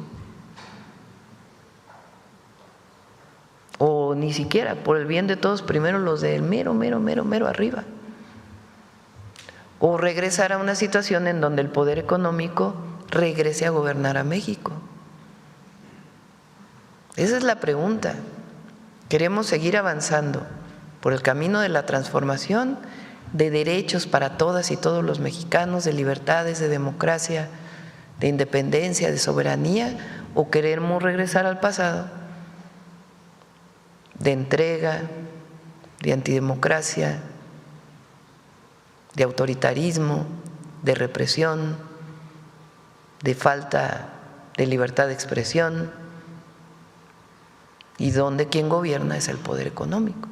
Esos son los dos proyectos de nación, y hay quien sigue defendiendo el pasado. Entonces, qué bueno que lo mencionas, porque en efecto muchos jóvenes, hay jóvenes que hoy tienen 25 años, nacieron en el año 2000, ya había acabado el sexenio de Zedillo, o nacieron en el 2006, ni siquiera les tocó el desafuero o el fraude electoral del 2006, y hay que recordar la historia, porque si no se cometen los mismos errores.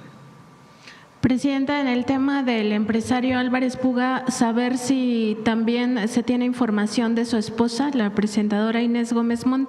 Nosotros hemos consultado el expediente y sabemos que dentro de las acusaciones que ha hecho la Fiscalía General de la República por lavado de dinero y también por crimen organizado, pues estaría implicada esta pareja del empresario presuntamente facturero, porque entre los dos habrían constituido estas empresas fantasma para defraudar más de 3,000 millones de pesos a la Secretaría de Gobernación en el sexenio de Peña Nieto. Entonces, saber si tienen información al respecto, si ella también fue detenida y si estaría el proceso de extradición. Sí, vamos a esperar a que nos dé la última información la Fiscalía y con gusto, porque es la Fiscalía quien tiene el caso, para saber exactamente si se está pidiendo extradición, si es deportación, bajo qué condiciones fue detenido y también si está involucrada la persona que dices.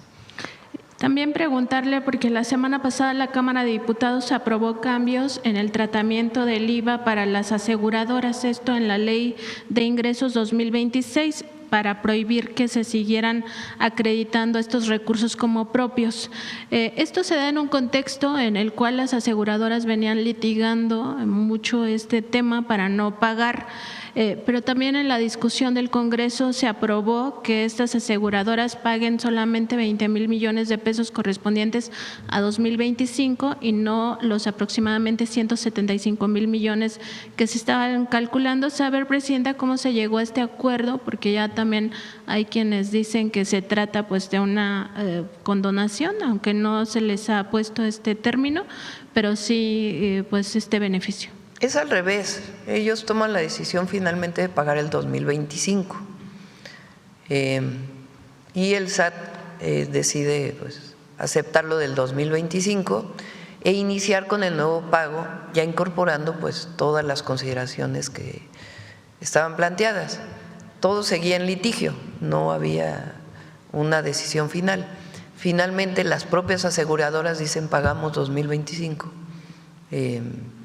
y entonces se incorpora en la ley y a partir del 2026 comienzan a pagar lo que antes no pagaban. O sea, se aclaró nada más el tema. Sí, se aclaró.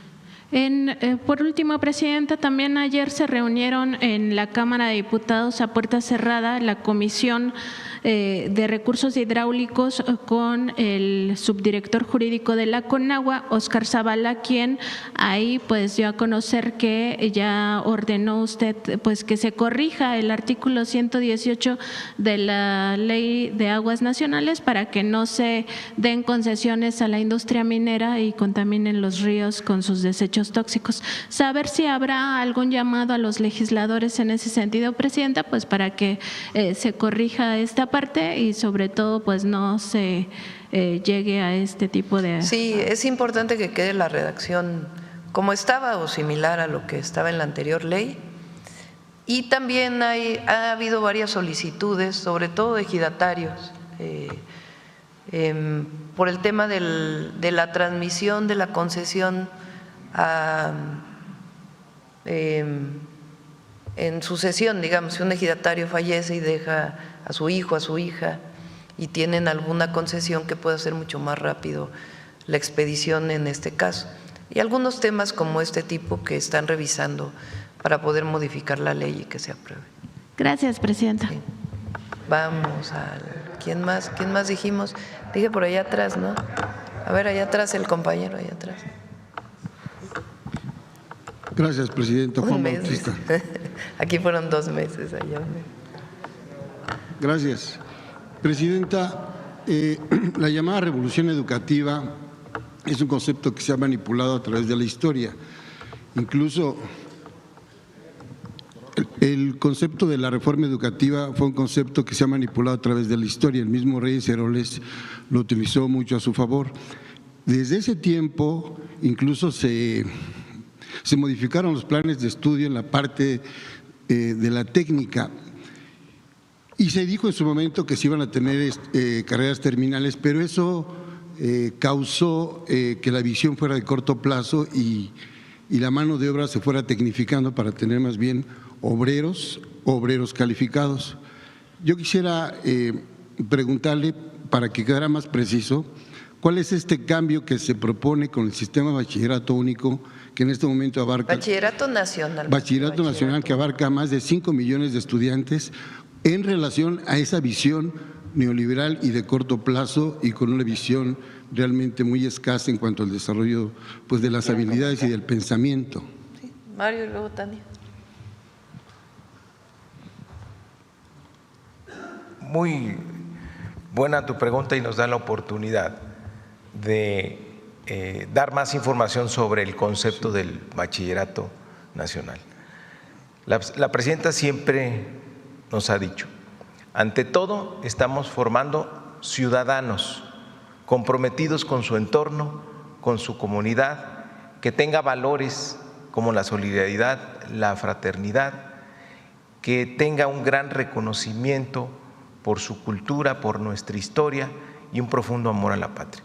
O sea, es esta combinación entre la formación de ciudadanos, que es lo más importante, y la parte técnica. Pero no nos interesa formar mano de obra como fue en el proyecto neoliberal, que había esa visión acotada de formar técnicos, sacarlos lo más pronto posible y que se fueran a trabajar. No, ese no es el objetivo del bachillerato nacional. Por eso tanto énfasis en el marco curricular común, también en las habilidades socioemocionales, para que puedan tener una buena interacción de las y los jóvenes a partir del respeto, el reconocimiento de los demás y que tengamos una convivencia sana. También hay en la nueva escuela mexicana ejes transversales, por ejemplo, como el de vida saludable, que enseña a los jóvenes también a cuidarse a ellos y en su entorno, con el medio ambiente. Entonces hay mucha claridad en eso, que no se trata de formar mano de obra, sí hay la actualización curricular, sí se incorpora, porque no, el sistema educativo no puede estar ajeno a lo que está pasando, por ejemplo, con las tecnologías de la información. Tenemos que darle a los jóvenes lo mejor, lo último que hay, inteligencia artificial, semiconductores, robótica, pero nunca se nos olvida que lo más importante es la formación de ciudadanía. Secretario, aprovechando que está al estrado, ayer se cumplieron 150 años del aniversario del pintor, el doctor Atl, y en el Colegio Nacional que estuvimos ayer, Felipe Leal, estuvo también Christopher Domínguez, Miriam Kaiser y una serie de intelectuales y de analistas de la historia, y se replanteaba el tema de que por qué Murillo, el doctor Atl, no ha trascendido como un gran pintor y muralista que se borraron algunos de sus murales aquí en San Pedro y San Pablo, y él pasa más como el hacedor de la imagen del México del paisajismo y más allá todavía, pero que no está reivindicado por el gobierno ni por la Secretaría de Cultura en los libros de texto. Eso lo dijo en entrevista directa para Voces del Periodista el arquitecto Felipe Leal ayer por la noche. Esa es la pregunta, secretario. Son nuestros vecinos el Colegio Nacional, sí. Tenemos buena relación con ellos. Pues vamos a ver qué propuesta tiene el colegio sobre el doctor Atl. Además, pues la Secretaría de Educación Pública ahora es el Museo del Muralismo, ¿no? Entonces vamos a ver qué propuesta tienen y podemos trabajarlo en conjunto. Por último, presidenta. ¿Quieres comentar algo, Tania, de lo del programa? Buenos días. Regresando a su primera pregunta, creo que es muy importante aclararlo porque uno de los elementos más fuertes tal vez de esta identidad, de este paraguas, que es el bachillerato nacional, que abraza a todos los subsistemas, es la reivindicación también de los bachilleratos tecnológicos, y diría yo en dos sentidos. Uno, recordarle a todo el mundo, y por eso esta decisión de separar dos documentos, el certificado de bachillerato nacional y el certificado de formación profesional, a fin de que todos, como en la secundaria, como en la primaria, tenemos un solo certificado. Terminamos el bachillerato, tenemos nuestro certificado del bachillerato nacional. ¿Por qué? Porque había un prejuicio muy injusto con respecto a grandes sistemas grandes sistemas tecnológicos, por ejemplo, nuestros compañeros de CONALEP, un sistema generoso, muy importante. Y durante mucho tiempo, fíjese la injusticia, efectivamente, la gente cursaba CONALEP y no se les permitía, no se les reconocía como bachillerato, sino que era formación técnica y no podías entrar a la universidad y tenías que cubrir otro. Después cambió la ley y no necesariamente cambiaron los planes de estudio y se dijo que el CONALEP ya cubría bachillerato. Mucha gente sigue pensando eso. Y queremos desmontar esa idea. Todas nuestras escuelas, todas son el bachillerato nacional, todas van a dar su certificado. Y esta integración, en este caso, con la nueva escuela mexicana y a partir de la reforma de la Ley General de Educación que se hizo en el sexenio anterior, hay una intención integral de la visión educativa. No solamente en la formación, ¿se acuerdan de ese concepto de las competencias? Había solamente que saber hacer algunas cosas que particularmente le interesaban al mercado y otras no. Y se desvalorizaron, por ejemplo, muchas áreas de estudio o muchos nuevos campos que son muy importantes y que el país necesita, no solamente por los saberes que significan, sino porque nos hace mejores personas. Por ejemplo, la filosofía, saber bien biología, incluso las matemáticas como pensamiento complejo. Todo eso decían, no, que aprendan poquito y que se vayan a trabajar. Bueno, ahora esta Ley General de Educación y después todos los cambios que fortaleció la nueva escuela mexicana, articula los conocimientos en esto que decía el secretario, formar buenas personas, formar ciudadanos y formar seres, hombres, mujeres libres en el sentido verdadero de la palabra, que es decidir tu proyecto de vida con información, tener una cultura científica, humanística, saber leer, amar la poesía, conocer literatura, todo. ¿Qué pasó en el bachillerato tecnológico? Las dos cosas. Estamos mejorando todos los planes y programas de estudio que se nos habían vuelto muy viejitos y que necesitábamos actualizar. Y en eso estamos trabajando ¿con quién? Con los sectores productivos, sí, escuchando las necesidades, sobre todo, digamos, de los polos económicos en una lógica de bienestar, pero trabajando fundamentalmente también con las universidades. Por eso esos certificados nos los van a apoyar las grandes universidades nacionales y las universidades autónomas estatales, lo que además en este caso nos, digamos, manda el mensaje de que los chicos y las compañeras egresadas de la prepa se vayan a la universidad y que estas formaciones profesionales también les orienten en términos de hacia dónde quieren ir o les den habilidades generales.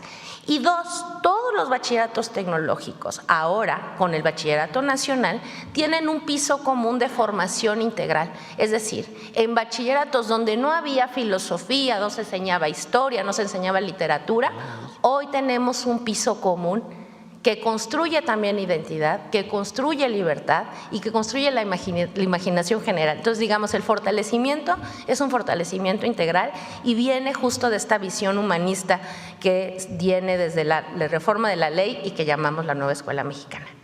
Gracias por su respuesta. Por último, Presidenta, ya leí su libro, lo recomiendo ampliamente y siento es número 1 en ventas ahí en ¿sí? Una de las plataformas. Sí,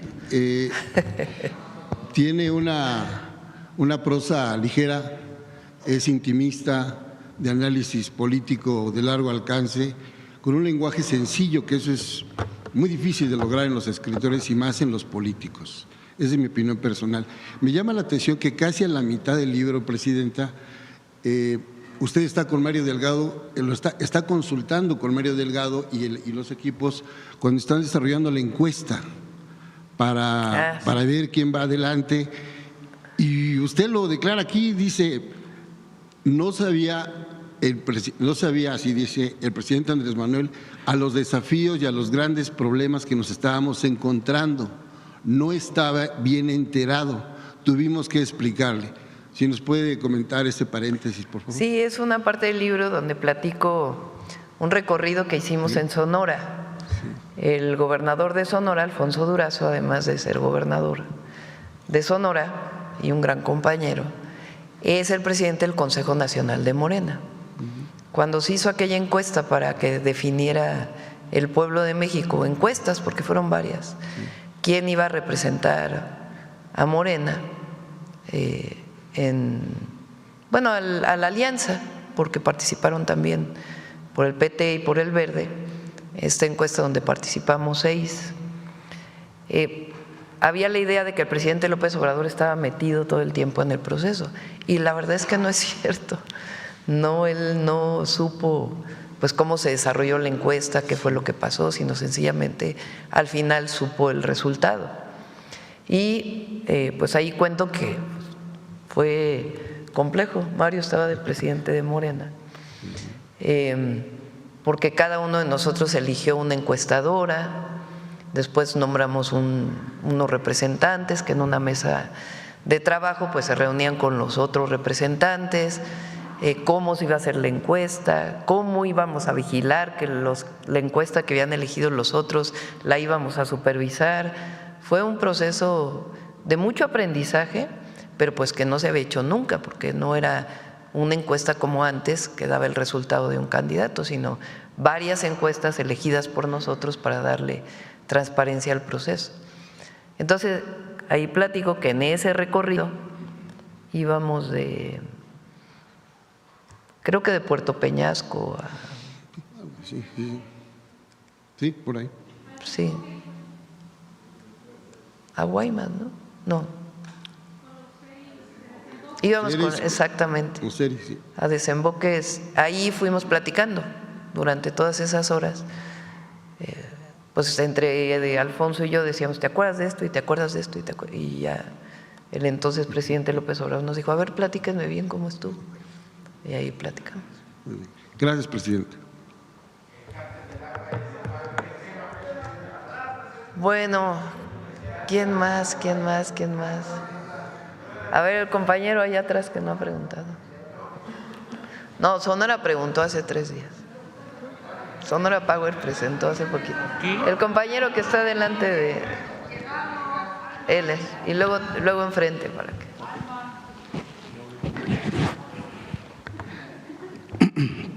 Gracias, buenos días, presidenta, también a los invitados. Y luego proceso. Secretario de Educación y subsecretaria. No le damos. Mi nombre es Héctor Latempa, de Puntos Suspensivos Radio, Puntos Suspensivos Comunicación.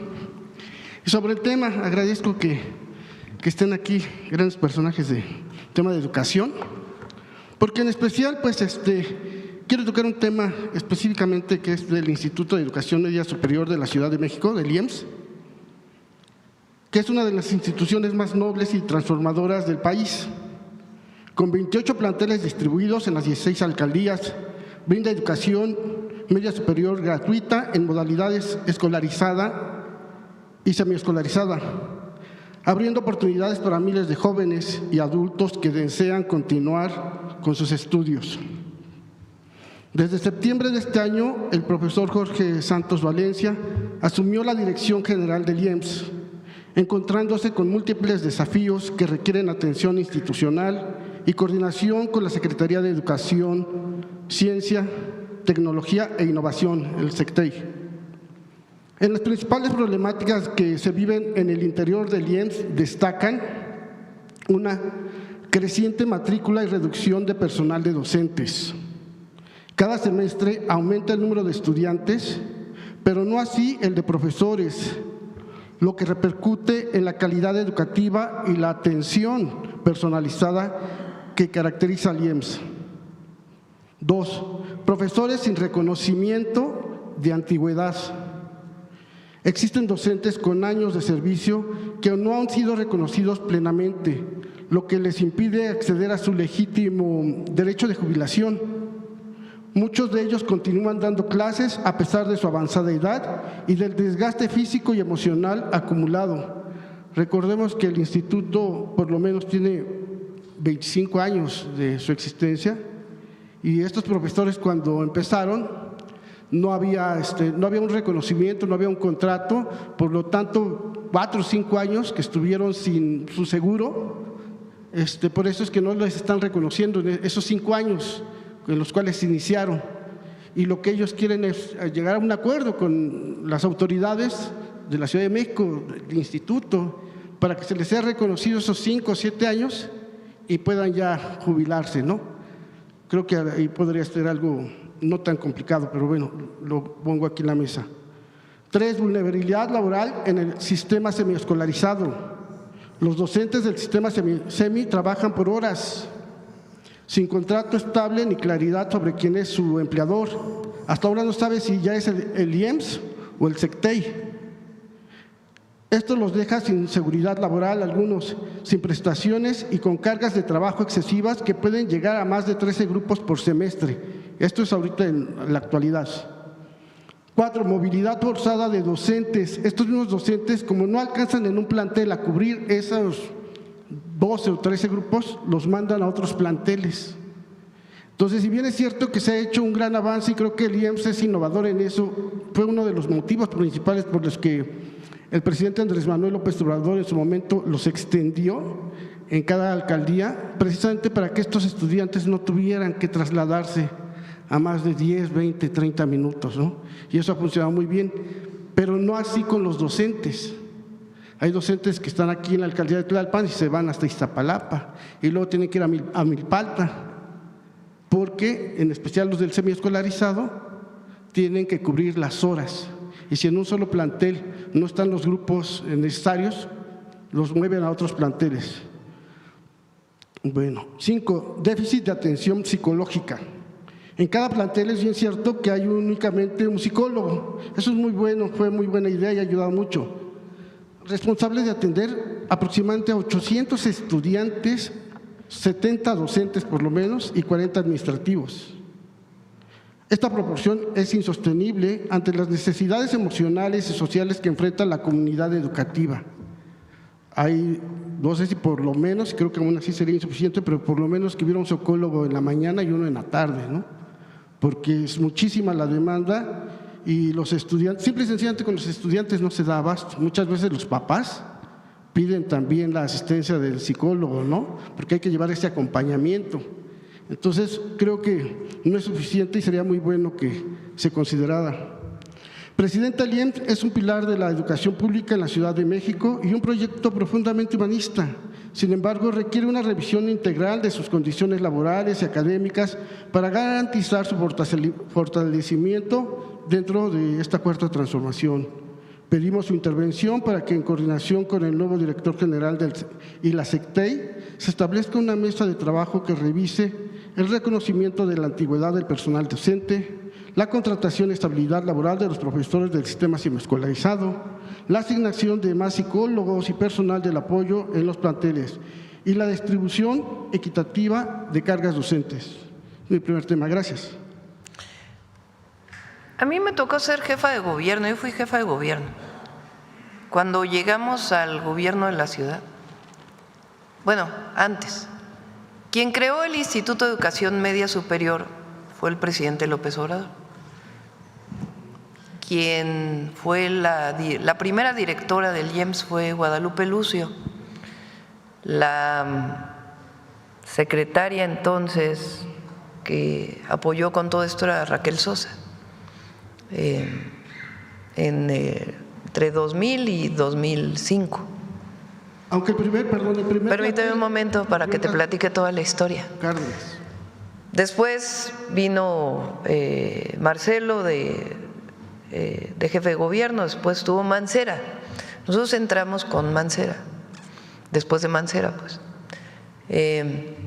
Nosotros encontramos un IEMSS muy deteriorado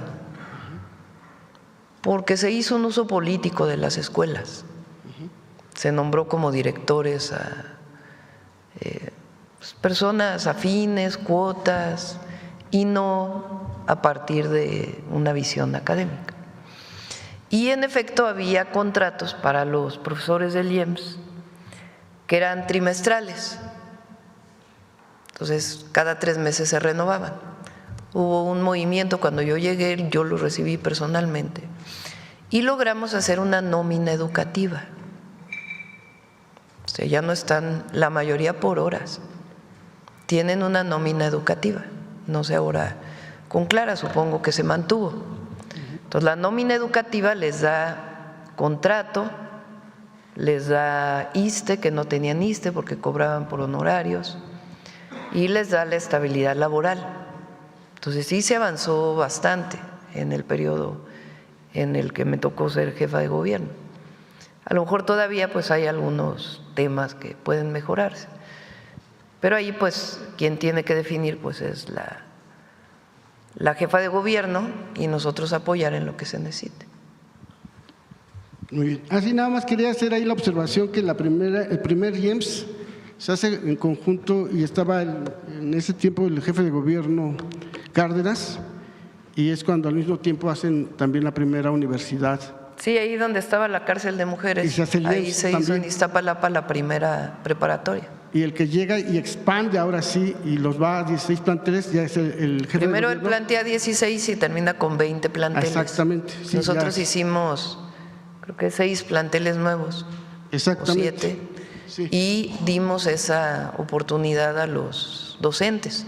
Creamos una nómina educativa con características especiales para que pudieran tener estabilidad laboral y derechos sociales. Y de hecho es importante porque el presidente, bueno, en este tiempo el jefe de gobierno, Andrés Manuel López Obrador, es el que extiende, como bien decimos ahorita aquí, a 16 planteles y ha dado muy buenos resultados, principalmente porque llegó a estas comunidades, ¿no? En donde no Ahora el IEMS escuelas. participó durante años no se le incorporó al Comipems porque la ciudad no estaba de acuerdo con el Comipems.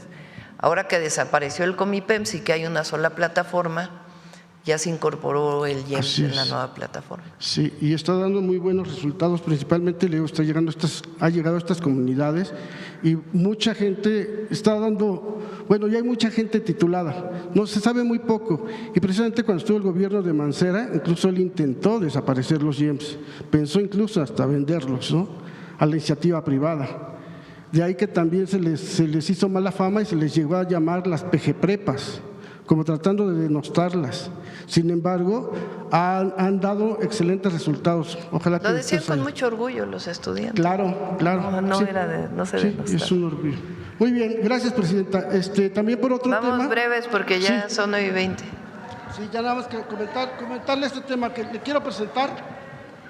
Respetuosamente una denuncia de interés social que alerta sobre un fraude inmobiliario bien estructurado en la ciudad de Acuña y Piedras Negras, Coahuila, con características que hacen pensar en la existencia de una red de corrupción inmobiliaria similar a lo que en otros estados se ha denominado cártel inmobiliario. Hace casi 3 décadas, a través de un fideicomiso federal, se construyó el fraccionamiento Santa Teresa en Ciudad Acuña, Coahuila, a cargo de la empresa Condovillas Campestre. Con el tiempo, dicha empresa desapareció y los compradores quedaron en incertidumbre legal. Posteriormente, una nueva empresa llamada Su Casita Hipotecaria asumió los cobros sin informar debidamente a los acreditados ni entregar estados de cuenta. Tiempo después, las oficinas cerraron definitivamente, dejando a decenas de familias en el abandono. Los vecinos nunca se negaron a pagar, al contrario, buscaron insistentemente a quien cumplir con sus obligaciones. Sin embargo, en ese vacío surgieron nuevos actores que se ostentaron como dueños de las hipotecas sin acreditar legalmente sus derechos. Presunto modus operandi es el abandono y desaparición de empresas que originalmente vendieron las viviendas, confusión deliberada entre acreditados, al cambiar de razón social las compañías sin notificar legalmente, intervención de empresas y particulares que compran supuestas deudas a bajo costo, iniciando juicios en los que los verdaderos propietarios nunca son notificados, remates de viviendas a precios irrisorios con la complicidad de notarías y del registro público de la propiedad, desalojos arbitrarios en los que policías municipales, estatales o ministeriales irrumpen en las casas sin aviso formal, rompiendo cerraduras y retirando pertenencias. Sí, presidenta, lo que aquí están pidiendo pues es que de alguna manera pueda haber una intervención de parte de su gobierno, ya que hay pruebas, todo está sustentado. Pásanos el caso y lo revisamos con audios para ver si puede usted intervenir. Con Edna Vega, con la secretaria de Sedato. Muy bien, gracias, presidenta. Gracias. A ver, estaba el compañero y luego vamos ya es tarde, acá con proceso. El jueves viene el secretario de Agricultura y Desarrollo Rural para que pueda platicar. Vamos a platicar de varios temas relacionados con el campo. Sí, hay una propuesta que se les hizo está abierta la mesa de trabajo y va a seguir la mesa de diálogo. Hay una propuesta y están las ventanillas abiertas. Y el jueves explica con todo detalle el secretario de Agricultura. Buenos días, presidenta, secretario. Presidenta, el día de ayer el periodista Raimundo Rivapalacio publicó una de sus columnas que supuestamente sus fuentes le confirmaron que el mes pasado el secretario de Seguridad Pública, Omar García Harfuch, había sido víctima de un supuesto atentado. Esto ya fue desmentido por el propio secretario el día de ayer. Sobre esto, preguntarle, presidenta, su opinión sobre la falta de ética, profesionalismo y seriedad que permean los medios de comunicación corporativos y este tipo de comunicadores quienes con tal de llamar la atención se inventan este tipo de cuentos sin temor a las consecuencias, que por cierto este periodista y otros son de los que a diario acusan a su gobierno de ser censurador y autoritario. Solitos explican, ¿no? Ya lo aclaró el secretario. Es el… Ahora vamos a ponerle un nombre, lo voy a…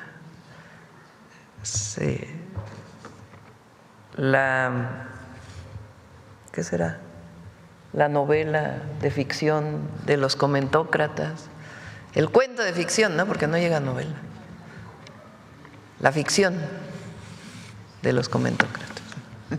Gracias, presidenta. En otro tema, el fin de semana pasado tuvimos la oportunidad de darle cobertura a los trabajos que tanto su gobierno como el Ejército Mexicano y el gobierno de Veracruz realizan en atención a los damnificados por las lluvias del pasado 10 de octubre.